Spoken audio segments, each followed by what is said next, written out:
Hello, everyone. Welcome to the Star Family Wisdom podcast. I'm Jenna, founder of Star Family Wisdom and a former global vice president for Whole Foods Market.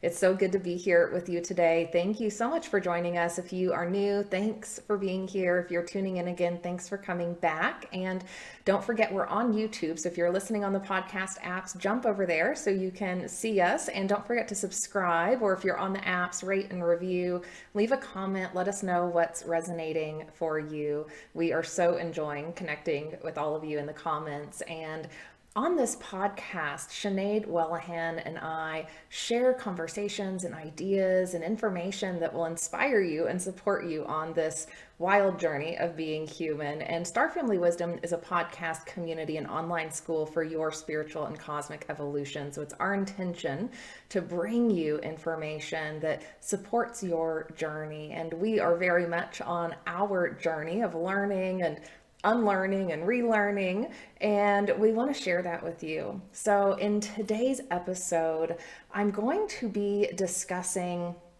a book review of Sarah Breskman Cosme's book, A Hypnotist's Journey to Atlantis. And in episode 19 of the podcast, we talked to Sarah, who is gaining a reputation as the new Dolores Cannon. So if you haven't seen episode 19, go check that out first before you watch this. Sarah earned her bachelor's in psychology at Northeastern University in Boston, Massachusetts. And after graduation, she worked as a counselor in a halfway house for the mentally ill. And convinced of the ineffectiveness of this practice, Sarah left the medical world to become a new kind of healer. And Sarah says, I saw firsthand how the conventional treatment of the mentally ill with medication and talk therapy was not always effective, and I wished there was something more that I could offer my clients. So Sarah is now a quantum healing hypnosis technique level 3 practitioner, QHHT for short, having trained under Dolores Cannon's daughter, Julia Cannon, as well as Dr. Brian Weiss, the author of Many Lives, Many Masters.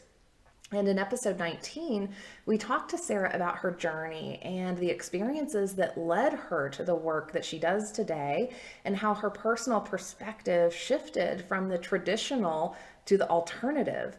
She talks about the reality of past lives and the necessity of bringing them into conversations and practices around healing and trauma.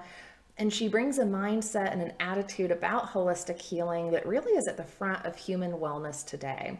And she also reveals how extraterrestrial or higher consciousness beings are working through her and her clients, revealing aspects of our humanity and our history that have been obscured from our view or maybe just lost throughout the ages.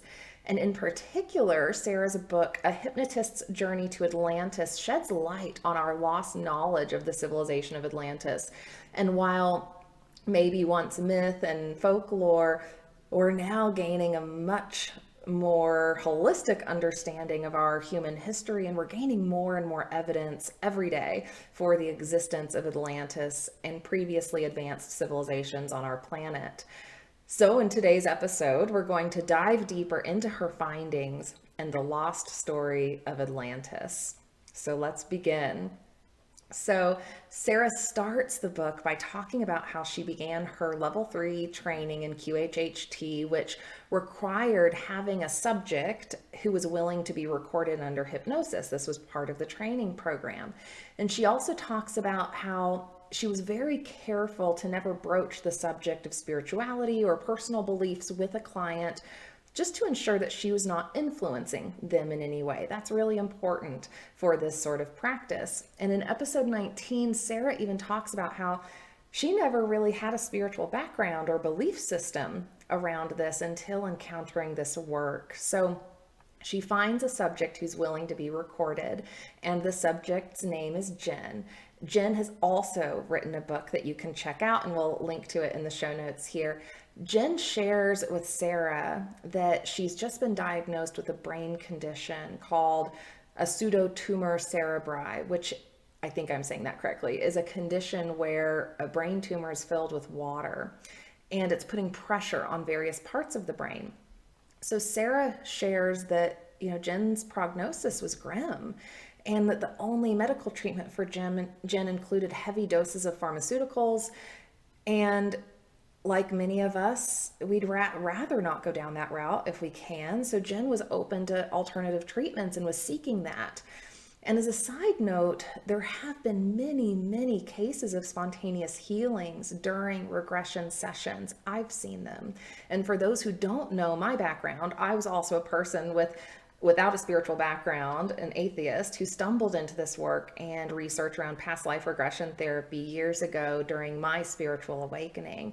And I've also studied QHHT. I'm a certified hypnotherapist. I'm not a QHHT certified practitioner, but I've also gone on to become a certified master energy medicine practitioner since finding my new path in life. So it's important to me that I learn firsthand and am trained in some of these alternative modalities that we speak about on this podcast. And you can actually find many offerings on our website that help you step onto the path of self-healing and empowerment.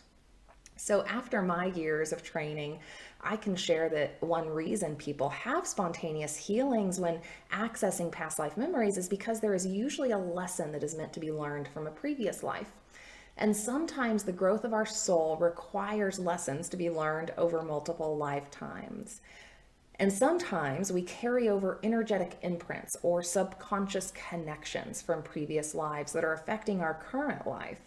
And once that energetic imprint or that subconscious connection can be identified and resolved, physical healing will sometimes occur.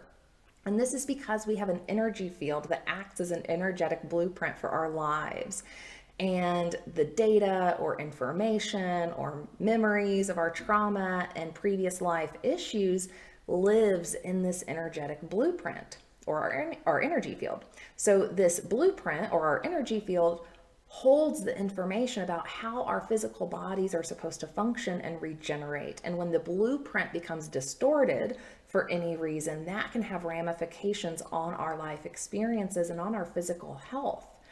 So in Sarah's book, she goes on to reveal some of Jen's first regression experiences where she accessed a lifetime from a few decades ago in the 70s in New York City. And this was during a time when accessing past life memories or even talking about mystical experiences was frowned upon or, in worst cases, demonized. And Jen begins reliving a memory of a life as a young girl who grew up in a troubled and violent family. Yet she found a support system with a friend of her mother's. And in this lifetime, this friend understood aspects of hypnosis and helped Jen, this other version of Jen, access other life memories as a way to escape the current life. So during this experience with her mother's friend as a young girl in the 70s in New York, she accesses past life memories of a long, long time ago where she was a queen of a very powerful group of people in the South Pacific. And this girl accessed memories of people who had ancient powers that had been handed down from generation to generation from an earlier civilization who came to colonize our planet. So this young girl remembers aspects of this society and how beautiful and fair and harmonious it was. And they even used crystals to communicate with ancient ancestors and to help their people stay healthy and to see the future. And we now know this civilization to be Lemuria, which was positioned in the Pacific Ocean. And these ancient lifetime memories included being taken prisoner by another advanced civilization, which Sarah later learns is the one and only Atlantis, which was a civilization positioned in the Atlantic Ocean. So in this lifetime in the 70s, this young girl begins telling people about these memories that she's accessed. And she recounts being committed to a mental institution. So here we have a case of accessing a more recent past life memory where an even older past life memory was accessed through that one. So it's kind of a two-in-one. It's a little confusing.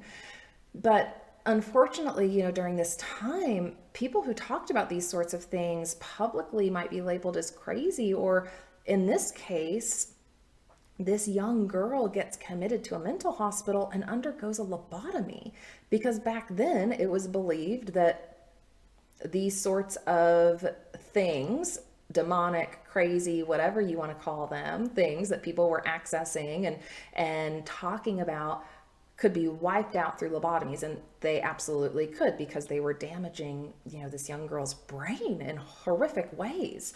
So after her lobotomy, she realizes she can no longer access these memories. Like, she has no memory of anything.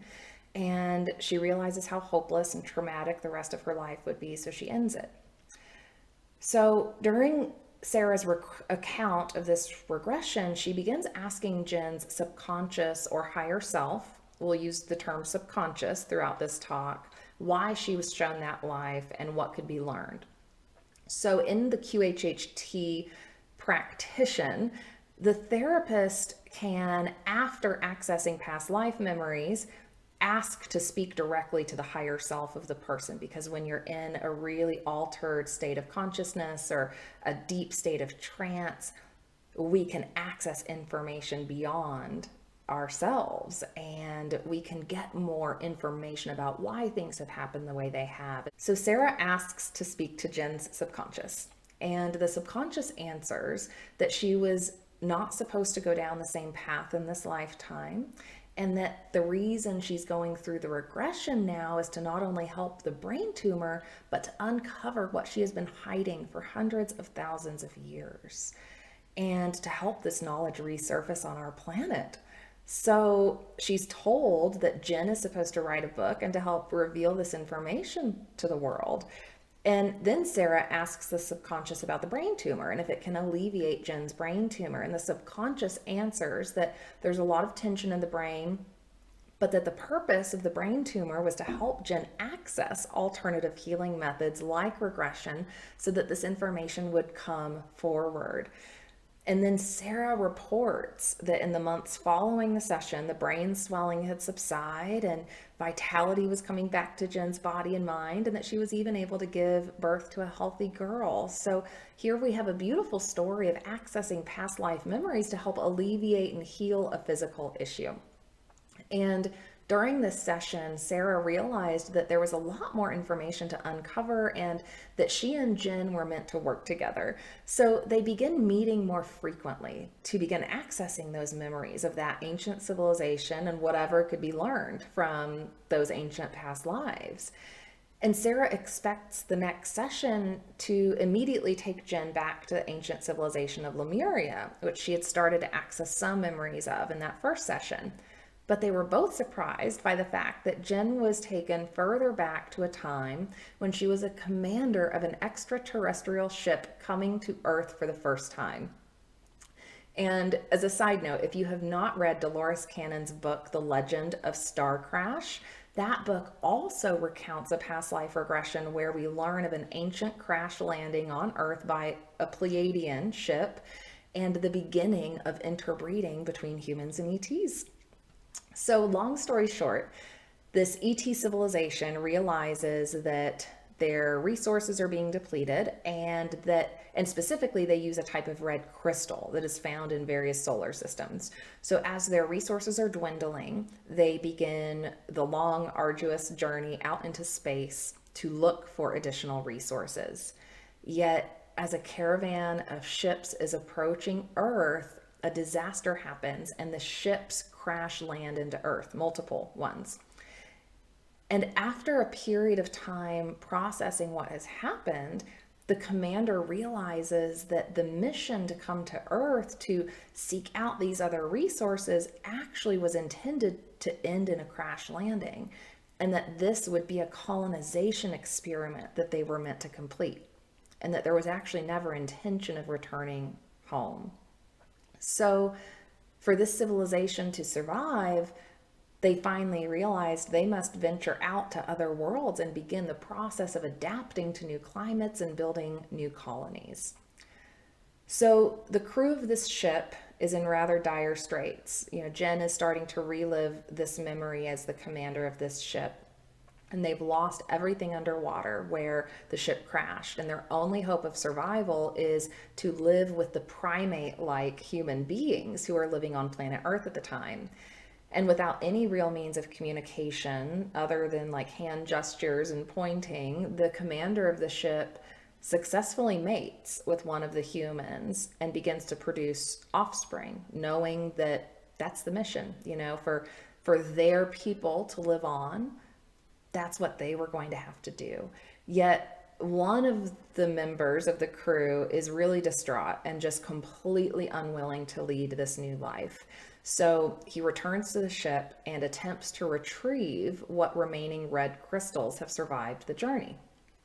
Remember, these red crystals are apparently incredibly powerful, and they have the potential to generate lots of energetic power for the owner or the users of the crystal. So remembering back to that lifetime that Jen was vaguely remembering through the lifetime in the 70s, it included that South Pacific civilization using these red crystals to maintain their powers. So here the crystals surface again. So the distraught member of the crew decides to defect with most of the red crystals, leaving the rest of the crew to live with the humans in this one spot on Earth.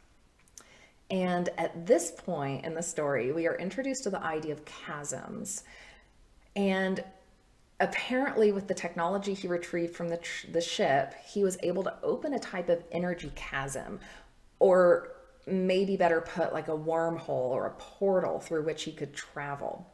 And the chasm is described as a type of elevator that transports you to different places on the planet. Yet when you enter the chasm, you don't know exactly where you'll end up. So you have to be careful when you go in the chasm.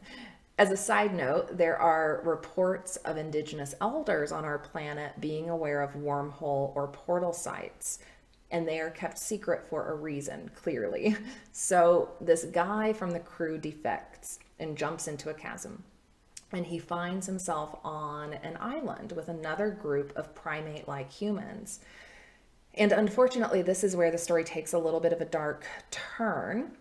This crew member uses the red crystals he took with him to begin building a civilization, yet he takes on a type of psychotic attitude, and he turns the humans into his slaves, and he forces them to build his civilization, and he ultimately becomes the leader of a new civilization called Atlantis.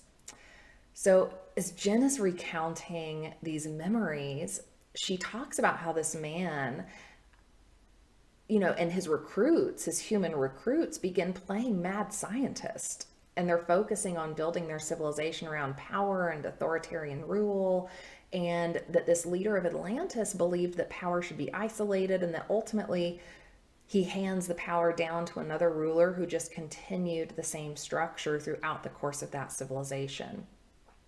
However, we're brought back to the continent of Lemuria, where Jen finds herself as a princess named Kala under a queen, living in a beautifully harmonious, nature-based society.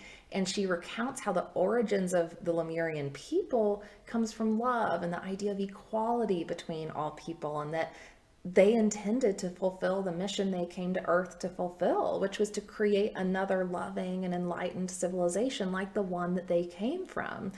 Apparently, this guy who started Atlantis was just a bad egg in the crew. And after the first few regression stories that were accessed by Jen, Sarah begins sharing some other accounts of the same place, the same civilization, the same type of people through other clients. And all of a sudden, almost all of Sarah's clients were accessing memories of Lemuria. It was like she was being guided to this information. And during the lifetime as Kala in Lemuria, Jen shares that many of the structures and buildings in the civilization of Lemuria were built by the extraterrestrials who landed here and their descendants using the technology that they had from the ship. And she says within the first 500 to 600 years after their arrival, all of the structures were built. And Jen goes on to share a prophecy that was circulating around the civilization of Lemuria, one that was about two sisters who are separated at birth, uniting at some point in the future. And it ultimately tells about the possibility of Lemuria and Atlantis reuniting into one harmonious civilization. So the people of Lemuria were always anticipating this possibility. And she shares about how the ruling bloodline in Lemuria was always centered around women leaders, and that the ruling bloodline descended from the extraterrestrial ancestry, and they called it the gift of the stars. And she refers to it as the Rh negative bloodline. I just got chills as I said that. I love telling you guys when that happens. And apparently it goes all the way back to that one commander of the ship interbreeding with humans, introducing the Rh negative bloodline onto the planet. So fast forward a bit in the book, and we're introduced to a past life memory when visitors from Atlantis arrive on the continent of Lemuria. And at first, the Atlantean visitors seem nice and friendly. They start speaking of the prophecy and how it's their destiny to reunite with Lemuria. So the Lemurians are thinking, yes, the time has finally come. It's happening. The prophecy is coming true. And they also said they were experiencing an unknown virus in Atlantis, and they were looking to Lemuria for help. So at this point, Princess Kala, as Jen is remembering this, feels like something is off. She doesn't trust the Atlanteans. And after a while, there was a suspicion that the Atlanteans might want the red crystals that the Lemurian civilization had from the ancient crash landing. So long story short, after a few visits, the Atlanteans stopped being so civil and they started making their true motives known. And apparently Atlantis had begun to lose some of its power at this point. They only had one red crystal left. So the red crystals had separated into these two civilizations. And throughout the generations, they had lost their ability to spiritually communicate with ancestors and with the higher dimensions. And I assume this is because of their rather dark and materialistic motivations. We know when we go down a materialistic path and we lose our spiritual connection, we do indeed lose our ability to access our spiritual powers and our ability to communicate with the other side. And because of their dark motives, they are determined to use force against the civilization of Lemuria to get what they want. And unfortunately, Kala's mother, the queen, is killed, and Kala immediately becomes queen. And within weeks of this incident, the Atlantean leaders do the unthinkable. After recognizing that the Lemurians would not give them their crystals, the Atlanteans use their remaining power to create a giant tidal wave that completely destroys Lemuria, and they take Kala captive for the intention of trying to find where they hid the crystals in Lemuria. So she ends up living out the rest of her days in Atlantis, witnessing the materialistic tendencies of this civilization. And Kala's desire is to do the right thing and prevent the Atlanteans from ever finding the crystals.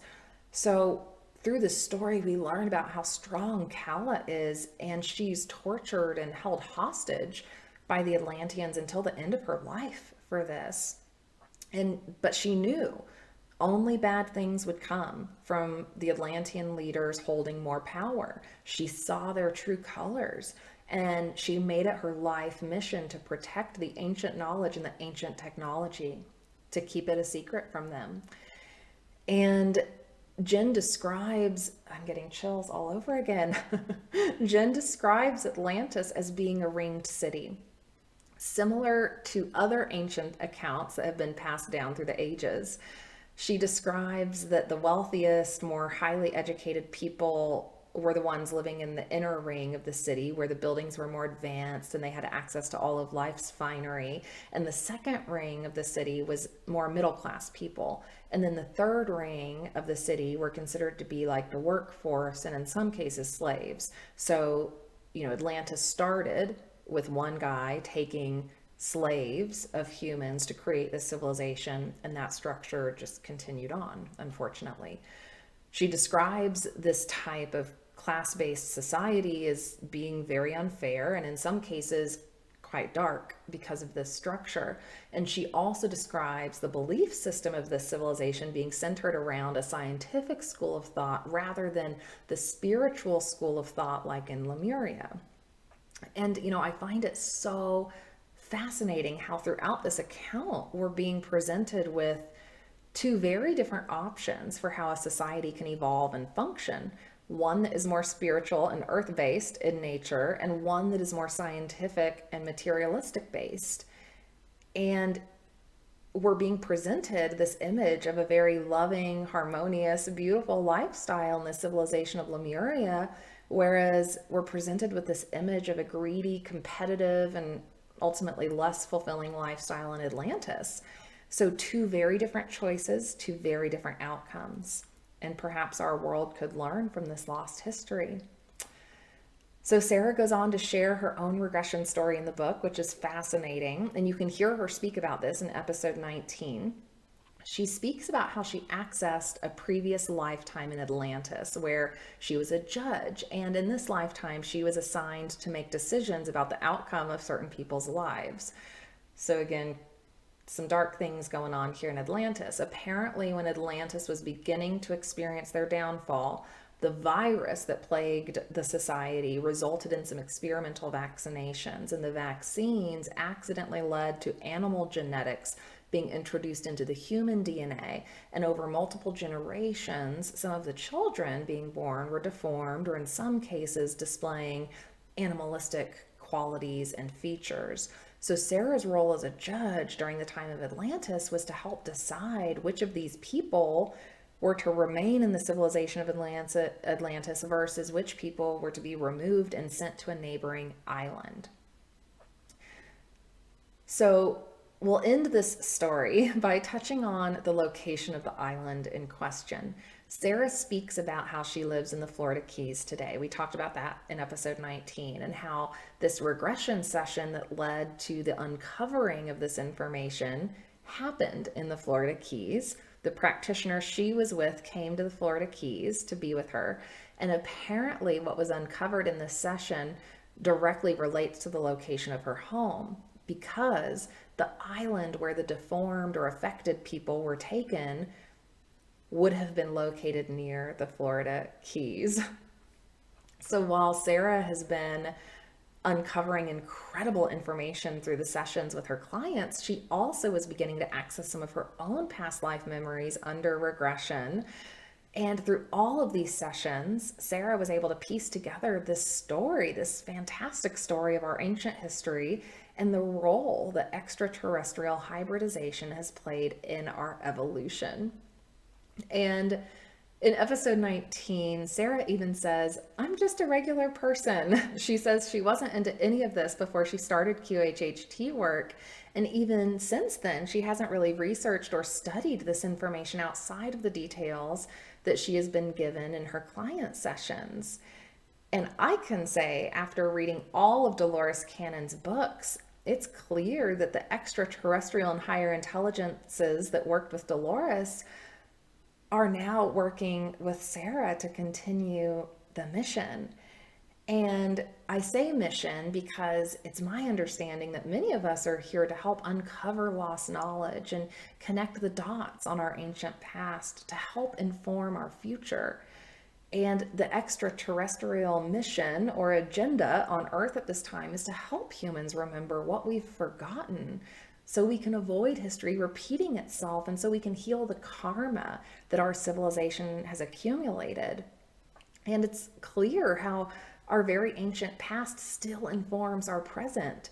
And until we understand the origins of some of our dysfunction, we can't heal from that.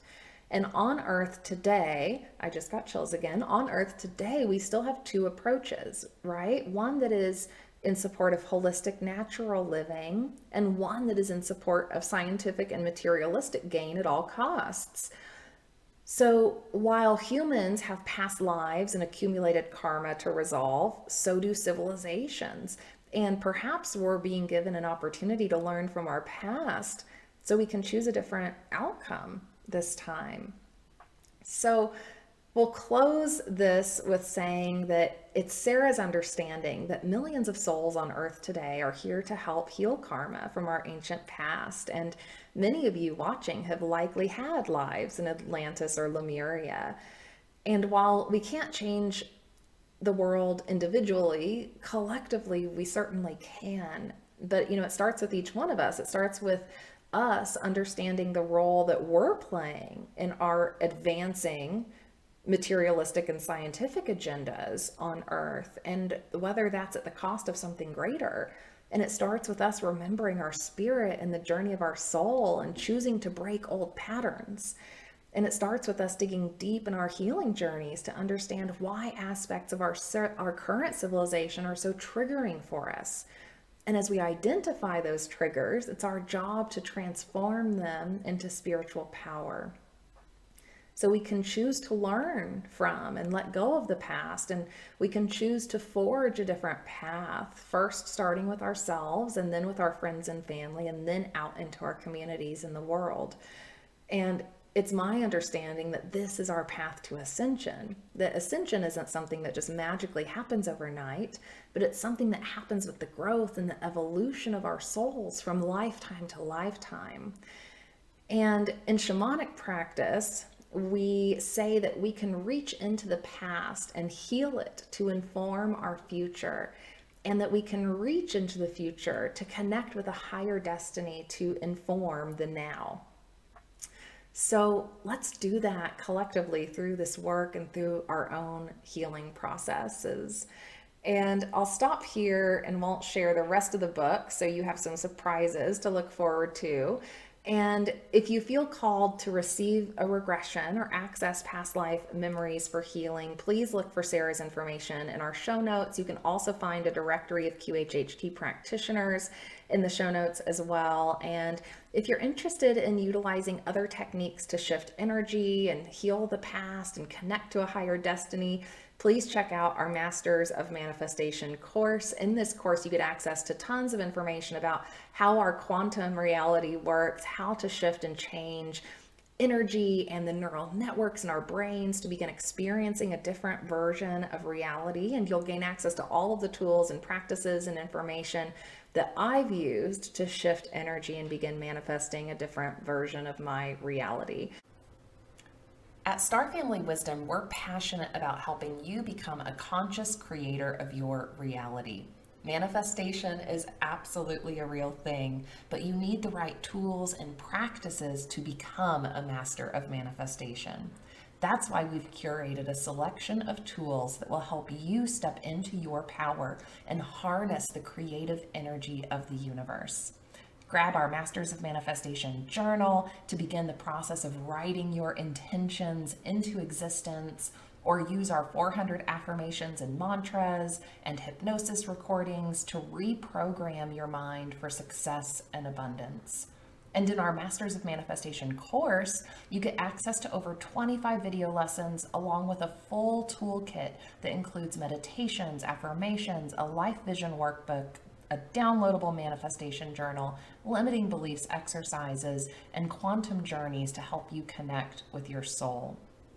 And to help you get started, follow the links in the show notes to access the Masters of Manifestation course or any of our other manifestation tools, and use the code WELCOME at checkout to receive 25% off your first purchase.